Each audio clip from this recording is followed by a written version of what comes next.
El doctor Víctor Vargas es un reconocido economista, docente de la Universidad Nacional de Cajamarca. Qué gusto saludarlo, señor Vargas. Tenga usted buen día, muy amable. ¿Cómo está? Buenos días, señor Hernández. Un gusto saludarle y también a toda su teleaudiencia, a sus órdenes. Un tema que preocupa naturalmente es el crecimiento de la minería ilegal en nuestro país. Cajamarca no es la excepción, muy por el contrario, lo que se conoce que en los últimos meses el incremento de la minería ilegal es demasiado preocupante. ¿Por qué se ha llegado a esta situación? En primer lugar, me gustaría que nos ayude a tener una visión mucho más directa desde el punto de vista del economista, del investigador. Bueno, una de las causas que podemos atribuir para el crecimiento de la minería ilegal está en los precios de los minerales que son la explotación, ¿no?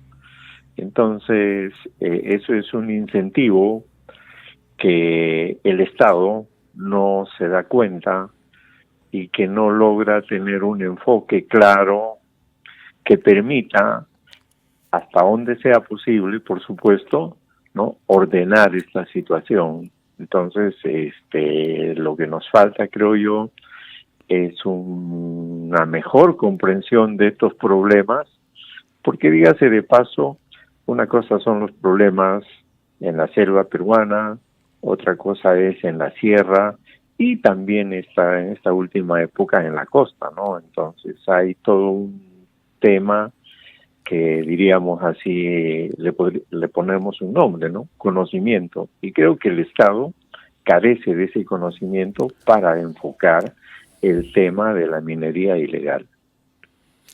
Ahora, cuando usted señala que el Estado carece justamente de esta capacidad para frenar el avance de la minería ilegal, me quiero situar por el lado de Cajamarca. Cajamarca, uno ve cómo ha crecido la minería ilegal en zonas como Bambamarca, Hualgayot, el propio Cajamarca, cercano al proyecto Michiquillay, o lo que ocurre en Cajabamba, lo que ocurre en San Ignacio, lo que ocurre en San Marcos, en Chota, en Contumazá. Es decir, hay una situación de crecimiento constante. Esta incapacidad que hace de una u otra manera que se conoce dentro del Estado, también se puede graficar en lo que ocurre, por ejemplo, en las direcciones regionales de los gobiernos regionales que no tienen la capacidad logística, que no tienen la suficiente posibilidad de enfrentar a la minería ilegal. Mire, cuando se desarrolla la propuesta de descentralización en nuestro país, lo que tenemos es una escasez de transferencias de competencias y funciones, ¿no? Porque las competencias y funciones las tenía el gobierno nacional. A eso se agrega un tema, ¿no? La falta de capacidades dentro de los gobiernos regionales. Por ejemplo, el tema de la minería ilegal fue hasta hace poco tiempo una competencia del gobierno regional, de todos los gobiernos regionales en el Perú, ¿no?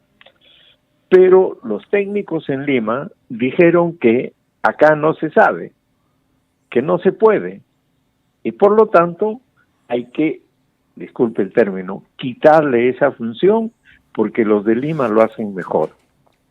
Creo que esa falta de entrega de competencias, esa escasez de capacitación, de generación de conocimiento local y al final, ¿no?, que se traduce en un arrebato de una competencia, es lo que creo yo, ¿no?, hace que el problema se agrave, se vuelva mucho más complicado de lo que se debe, ¿no? Como usted dice, en San Ignacio, por ejemplo, el tema es sencillo, ¿no? O sea, producir oro o producir café. Pues el oro se impone sobre la producción del café, ¿no? Y ahí estamos perdiendo, ¿no?, un producto que es realmente excepcional en el caso de Cajamarca, ¿no? Entonces creo que ahí es donde yo me refiero que el país no entiende, ¿no? Y el país envía sus mensajes a los gobiernos regionales, a los territorios, a los departamentos, a las provincias, y el mensaje es: yo lo voy a resolver, ustedes no se metan, ¿no? Y creo que no es así. Hay que aprender, así nos cueste, pero tenemos que aprender en el interior del país. Yo leía una declaración suya, señor Vargas, en el sentido que se tiene que tomar medidas, pero medidas mucho más directas, ¿no? Y usted señala la necesidad de fortalecer la inteligencia financiera. ¿De qué manera la inteligencia financiera puede actuar en estos casos con la información suficiente, con la información directa, para conocer quiénes están detrás de la minería ilegal? Pero aquí hay otro problema, también esa es una actividad ilícita totalmente informal. Claro, o sea, la minería ilegal es una minería subterránea, por así decirlo, ¿no? La desconocemos en sus formas de actuación, la desconocemos en cómo se opera realmente, porque por eso no lo podemos controlar, ¿no? Y cuando hablamos de la inteligencia financiera, la cosa, diríamos así, no va por atacar el problema en su base, sino en lo que se traduce este tema, ¿no? En los ingresos. Es decir, en la capacidad de generación de bienestar, de calidad de vida, ¿no? Que se puede apreciar por las formas como la gente consume, ¿no? Es decir, el Estado sí tiene esas herramientas para descubrir, ¿no? Cómo se genera la riqueza. Y la experiencia es bien sencilla, ¿no? En esta época, cuando uno quiere hacer una operación que supere cierta cantidad de soles o dólares, simplemente le dicen, señor, a ver, ¿de dónde provienen los recursos? Ese tema me parece que no se aplica adecuadamente y ahí hay que trabajar, vuelvo a insistir, con la inteligencia financiera, ¿no? ¿Por qué? Porque va desde las compras en un restaurante hasta la compra de vehículos y, por supuesto, maquinaria, ¿no? Entonces, eso es lo que yo creo que el Estado sí puede hacer. No tiene ningún problema. Obviamente, hay que generar las capacidades en los organismos competentes, en los organismos técnicos, ¿no? Si eso se queda a un solo ladito, entonces creo que ahí seguimos ahondando este problema. Ahora, quería yo retomar ya de manera mucho más directa el caso de Cajamarca.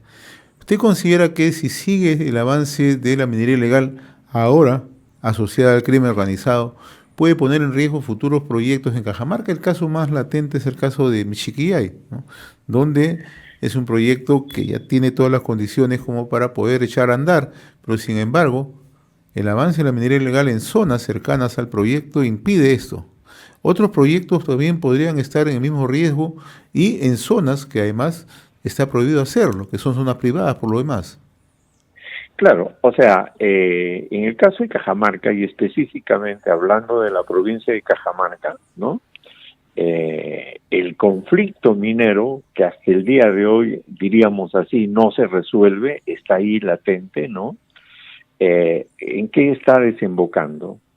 Bueno, por un lado, ¿no? La zona de Conga está siendo, diríamos así, explotada por la minería ilegal, ¿no? Y eso hace que la medida de que Michiquillay está prácticamente a la mano, ¿no?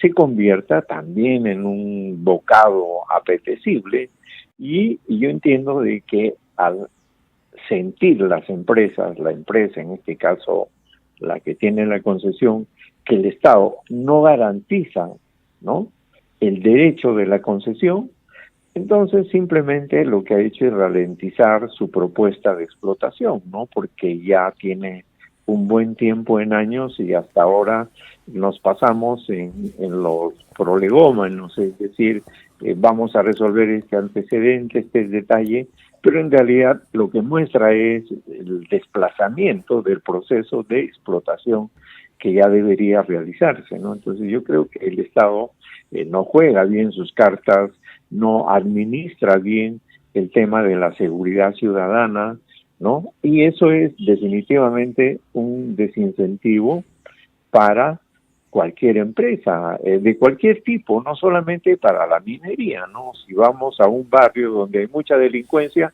pues no ponemos el negocio, ¿no? Entonces creo que eso es el tema de la seguridad ciudadana, se ha convertido en el eje de todos los actores y de todas las actividades económicas en nuestro país, ¿no?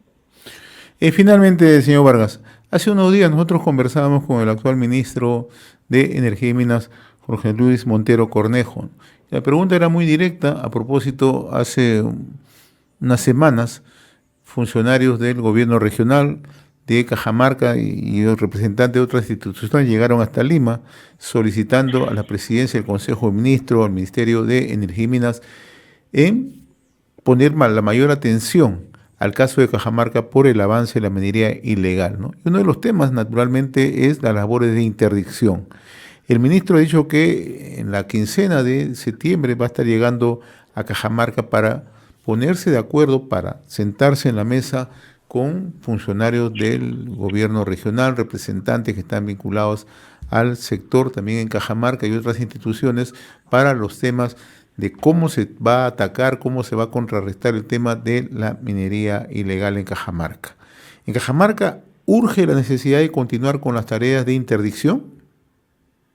Yo creo que sí, definitivamente, ¿no? O sea, el sur de Cajamarca es una beta, así que hay que ponerle mucha atención, ¿no? Si hablamos desde Hualgayoc, Bambamarca, hasta Cajabamba, y eso se conecta con Patás, Huamachuco, etcétera, ¿no? Es una beta. Entonces, yo creo que el Estado, y ahí volvamos al punto, ¿no?, de la inteligencia, yo creo que el gobierno regional, el gobierno nacional, las municipalidades tienen que ser los actores que hagan que este proceso comience a retroceder, la minería ilegal me refiero, ¿no? Pero me parece que cometemos un error, ¿no?, al darle publicidad. Entonces, con eso lo que estamos haciendo es enviando un mensaje. Y la gente que recibe el mensaje, pues como dicen, no es tonta, ¿no? Y ahí volvemos, por así decir, a cero, ¿no? Porque en estos días se acaba de hacer algunas interdicciones, ¿no?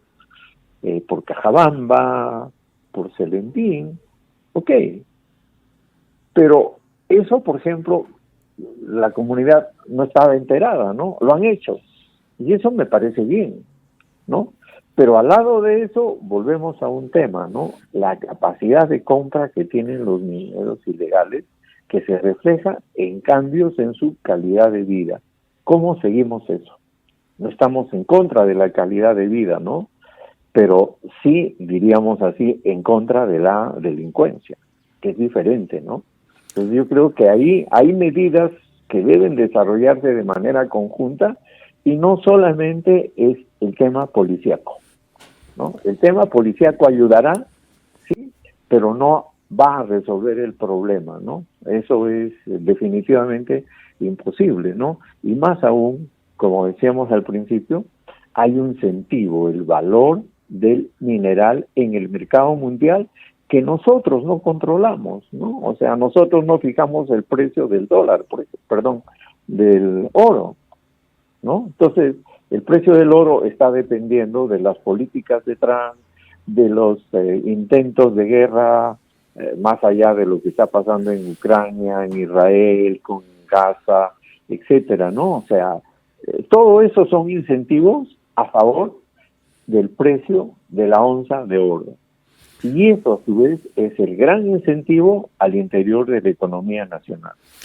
Muy bien, don Víctor Vargas. Yo le agradezco, como siempre, la amabilidad que he tenido con RCR, Red de Comunicación Regional. Que tenga buen día, muy amable como siempre. Muchísimas gracias, señor Hernández. Un gusto y a la disposición. Muy amable. Conversamos desde Cajamarca con don Víctor Vargas, economista, docente en la Universidad Nacional de Cajamarca.